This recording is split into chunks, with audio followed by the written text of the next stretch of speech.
Good evening to you. For Telesur, I'm Regan Devines in Caracas, Venezuela. We begin with the headlines.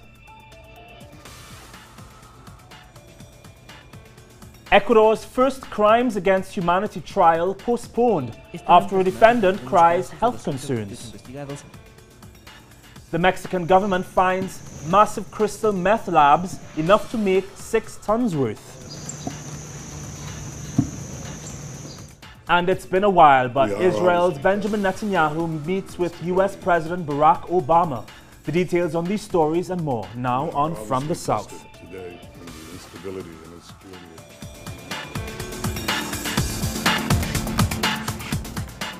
The peace process between the FARC and the Colombian government has run into fresh obstacles.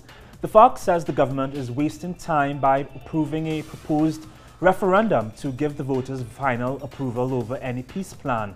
The guerrilla group, which has been arguing for a constituent assembly instead, insists that both sides should decide at the peace talks on the rules for how any final agreement should be approved. In September, both parties set a 6-month deadline to reach a final accord, but the FARC has warned that they may not reach an agreement by that time.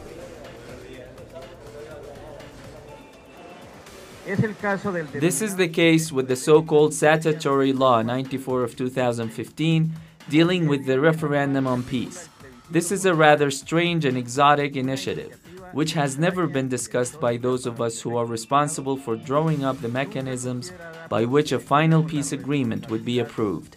We reject it, not only because nobody was consulted, but because of all the peace-related proposals currently before Congress. This is the most inappropriate. The peace talks have incorporated delegates from the Broad Front for Peace, which is a coalition of social movements and political leaders, which supports the peace process. The group is backing efforts that can lead to a bilateral ceasefire. Firstly, we want to reiterate our positive balance sheet of the unilateral ceasefire put into effect by the FARC-EP and the suspension of airstrikes by the armed forces. During the last few months, as observers, we have received calls from various communities and other sections of society asking for the measures to continue, for the army to cease its operations, and for a bilateral ceasefire to be declared as soon as possible. Secondly, the positive experience of these 6 unilateral ceasefires declared by the guerrillas means that we are redoubling efforts and measures to secure the latest ceasefire, which has been holding since July this year.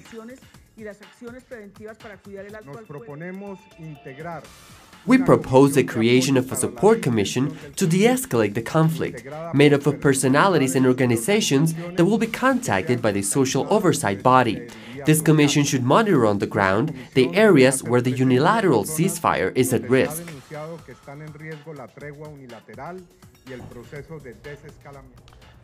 And in the Colombian city of Pasto, police have seized 575 kilos of cocaine found in 2 buses transporting soccer fans to Chile for the upcoming World Cup qualifier between the 2 countries. The drug was hidden in compartments in the floors of the bus and under the seats of both drivers. The buses had departed from Cali. Both drivers were arrested. The first ever trial in Ecuador for crimes against humanity was postponed this Monday after one of the accused alleged health issues barring him from attending proceedings. The federal court failed to announce the new date for the trial. A group of former generals, colonels, and a retired policeman will be tried for human rights violations committed against members of the Alfaro Viva Carajo guerrilla between 1985 and 1988. The victims were tortured and sexually abused by the officials. The events took place during the presidency of Leon Febres Cordero, in which widespread human rights abuses were reported. ¿Cuál era la hora? ¿Cuál era el día? ¿Cuál era la noche? Precisamente como un homenaje a aquellas personas que fueron víctimas.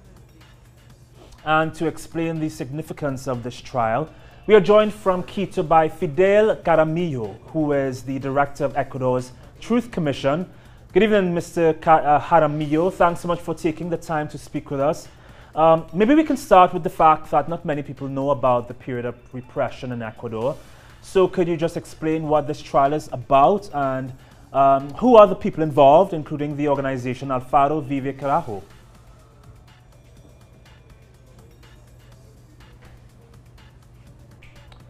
Mr. Jaramillo? I'm sorry, we may have lost him there. We'll try again. We'll try to get him a bit later on.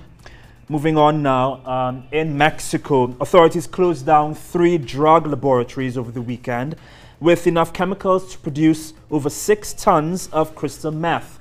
One of them, with the capacity to produce 5 tons, was in Sinaloa. The other 2 were in the town of Otumba, 64 kilometers from Mexico City. They were discovered after an anonymous complaint on Saturday.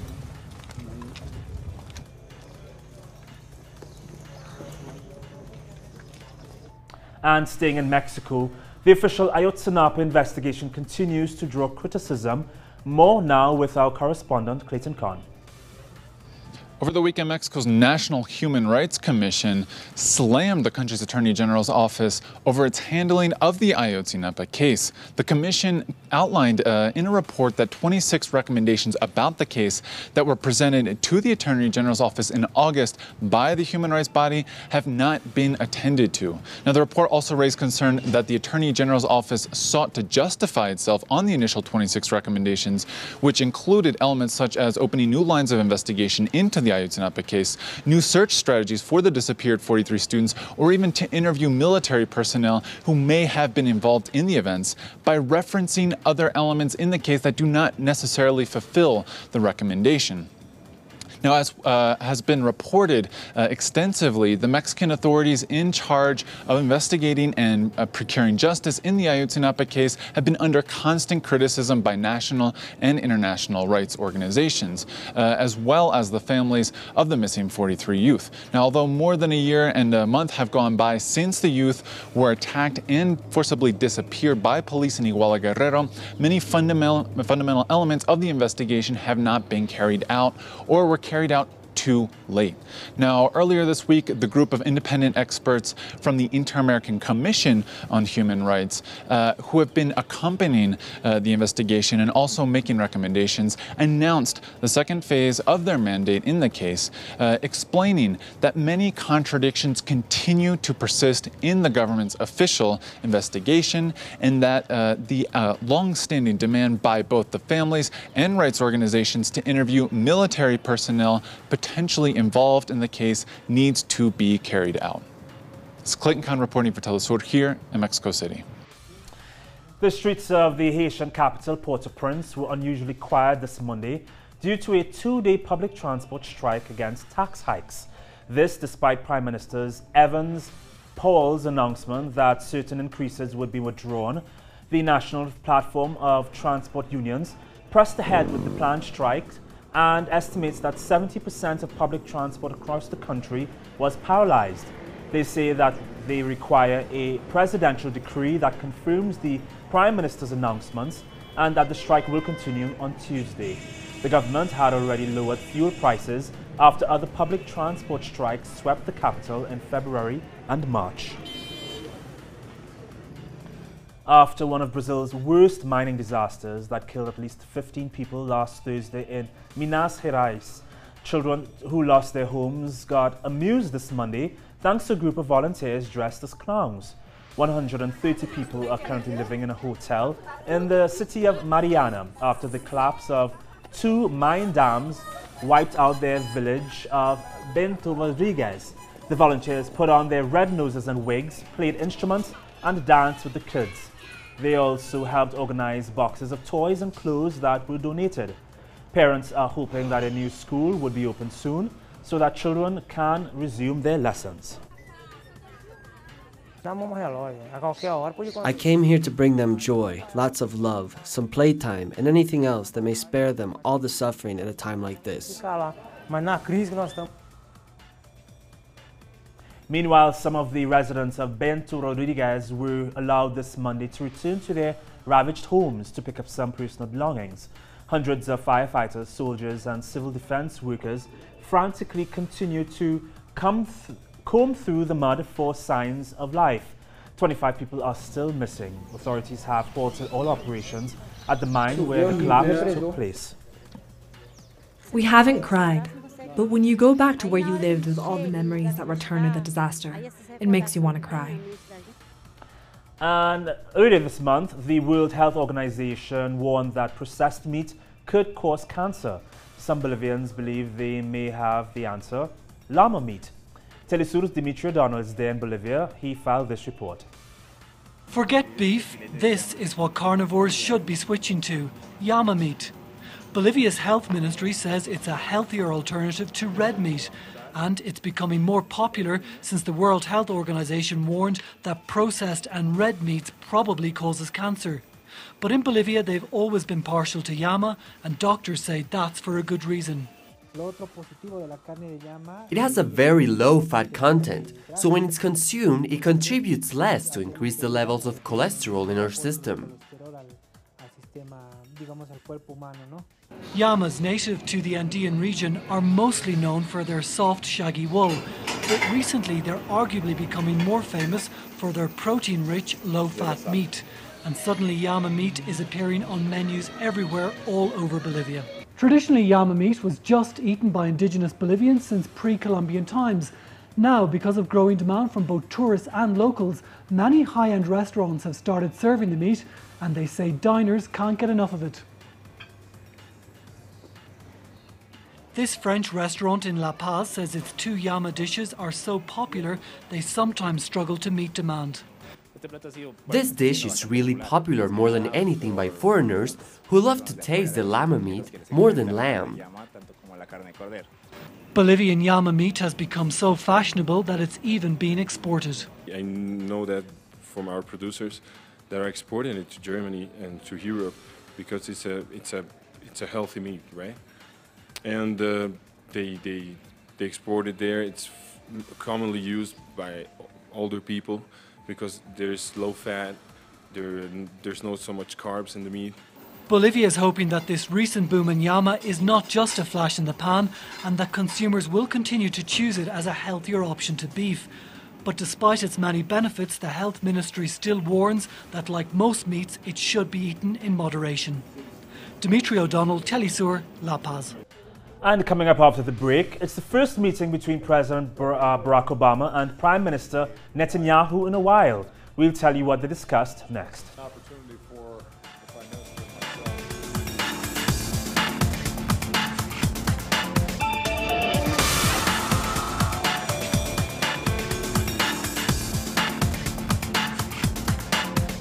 Israel is requesting a hike in the yearly military aid it receives from the U.S. government from $3.1 billion to $5 billion for 10 years. Israeli Prime Minister Benjamin Netanyahu met with U.S. President Barack Obama to discuss certain issues such as the Iran deal, which Netanyahu had vehemently opposed earlier this year. They also discussed Daesh Group as well as the following through of a two-state alternative between Israel and Palestine, so that peace between the two countries can finally be attained. We are obviously tested today. And I want to repeat once again, is my strong belief that Israel has not just the right but the obligation to protect itself. I also will discuss with the Prime Minister his thoughts on how we can lower the temperature between Israeli and Palestinians, how we can get back on a path towards peace, and how we can make sure that legitimate Palestinian aspirations are met through a political process, even as we make sure that Israel is able to secure itself. And I think this is a tremendously important opportunity for us to work together to see how we can defend ourselves against this aggression and this terror, how we can roll it back. It's a daunting task. Equally, I want to make it clear that we have not given up our hope for peace. We'll never give up our hope for peace. And I remain committed to a vision of peace, of two states for two peoples, a demilitarized Palestinian state that recognizes the Jewish state. Meanwhile, Arab foreign ministers condemned Israel during a meeting in Saudi Arabia. The leaders said that Israel is responsible for the escalation of violence resulting from the continued occupation of Palestinian lands and its ineffective procedures against the Palestinian people.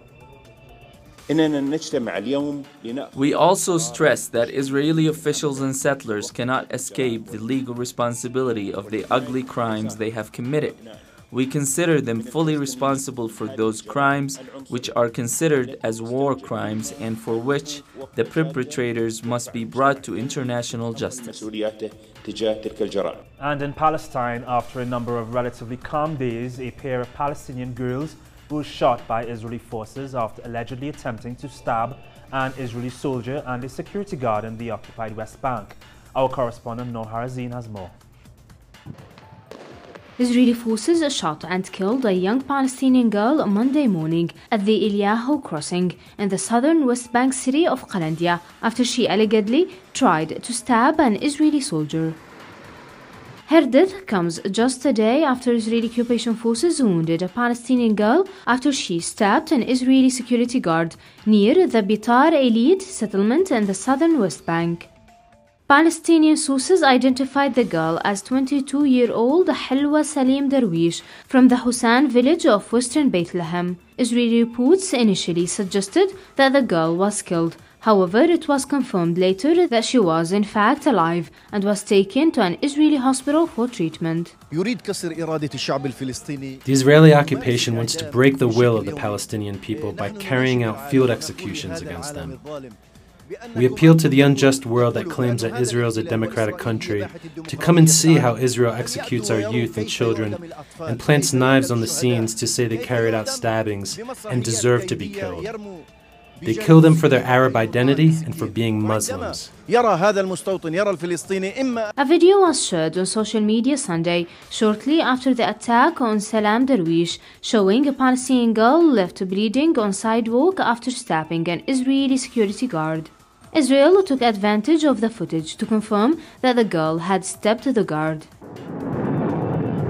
Israeli media sources also reported Sunday evening that a rocket fired from central Gaza Strip exploded in an area of Shahar Negev in southern Israel. Although the rocket caused no damage or injuries, Israeli warplanes struck back by targeting a Hamas military training site in the south of the Gaza Strip Monday at dawn, highlighting fears among civilians of the possibility of a larger Israeli attack in the region. Noor Harazin, Telesu TV, Gaza. And the new forces emerging in Syria, and they claim that they will fight Islamic State. They may even receive US support.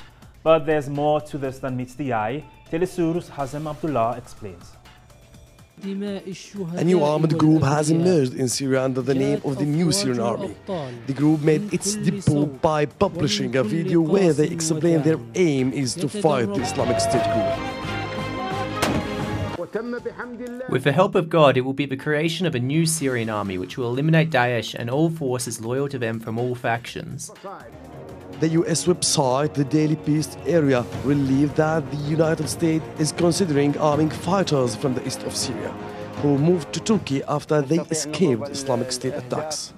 Analysts believe this new organization fits within the US scheme of training so-called moderate groups. Everyone knows about the US training program and about its failure when those fighters either joined terrorist groups or were defeated, and the so-called Free Syrian Army was also supported by the US, and today it has no existence on the ground. Now the US is trying to confront the Russians indirectly through the introduction of new groups on the ground under the pretext that these groups are fighting terrorism. This new group claims that its goal is to fight terrorism, but hasn't revealed the identity of its backers or financiers. Analysts see it as a US reaction to the Russians, who have exposed that the Free Army has little power on the ground and that other groups trained by the US have joined terrorist groups. It is quite clear that the main objective is arming Daesh and not eliminating Daesh, and an armed group claiming to be moderate? This has been exposed as a lie. There are no moderates on the ground. Detailed information is not yet available, but intelligence information seems to indicate that this group is essentially one of the largest fiction of the Authenticity and Development Front, an extremist group which operated in the eastern region of Syria and which is affiliated to the Al-Qaeda-linked Al-Nusra Front. Hazem Abdullah, Telesur, Syria. Eurozone finance ministers are holding out on giving Greece a $2 billion portion of the bailout deal until Athens agrees on certain reforms. The ministers said that they are awaiting the outcome of a deal between Greece and the institutions representing the creditors on the level of protection that Greek homeowners should be given if they are unable to service their mortgages on primary residences. Germany is sending a message to Afghan refugees that they must stay in their country. This as EU ministers recognize the large and increasing numbers of refugees coming from Afghanistan. Leaders met in Brussels to discuss the continued escalation of the crisis. Plans to redistribute refugees among EU countries have not come to fruition, nor have the plans to provide more financial assistance to those countries most in need. The expectations are that as many as 1 million refugees and migrants would have reached Europe by the end of the year. Catalonia's pro-independence regional parliament has approved a plan to set up a roadmap for independence from Spain by the year 2017. The resolution passed by 72 to 63 votes for legislation to create a separate social security system and a treasury from Spain. The Spanish government, headed by Mariano Rajoy, has announced that it will be challenging the vote in Spain's constitutional court. At the exact time, the Catalan parliament approved the resolution by which intends to initiate an illegal process to create an independent Catalan republic, the government has taken decision and has acted accordingly. I have just signed here in the Bejar City Hall the urgent request to State Council to file an appeal to declare the motion unconstitutional. And now a brief look at other stories making news around the world. Bolivian and French Presidents Evo Morales and François Hollande met to discuss climate change and bilateral relations. They both agreed that protecting the world against the effects of global warming must be linked to the battle against poverty, acknowledging that the right policies must be implemented to protect the poor, who would be most affected if global temperatures continue to rise. Pope Francis said he remains undeterred in his mission to reform the Catholic Church. This after documents were leaked from the Vatican by 2 previous employees to the authors of 2 new books. The Vatican arrested the employees last week. We will now proceed. And Kosovo, which gained independence from Serbia in 2008, has been denied UNESCO membership after members voted 92 in favor and 50 against, with 29 abstentions. Kosovo needed a vote of 95 to acquire membership. Serbia was amongst the countries rejecting the motion.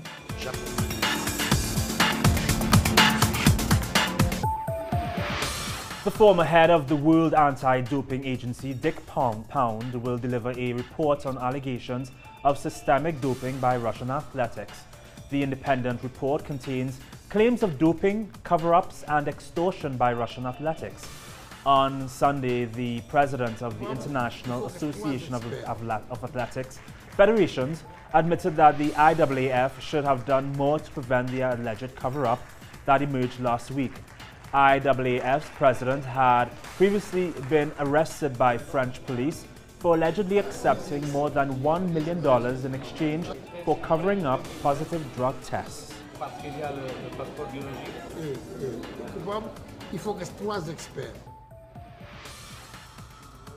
And to close this evening, the Argentinian movie The Clan premiered at the American Film Institute Festival in Los Angeles last Friday.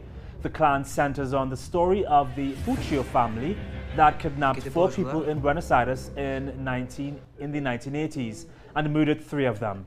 In order to have universal appeal, the director decided to focus on the father and son relationship, which he felt would enable the movie to connect with audiences outside of Argentina.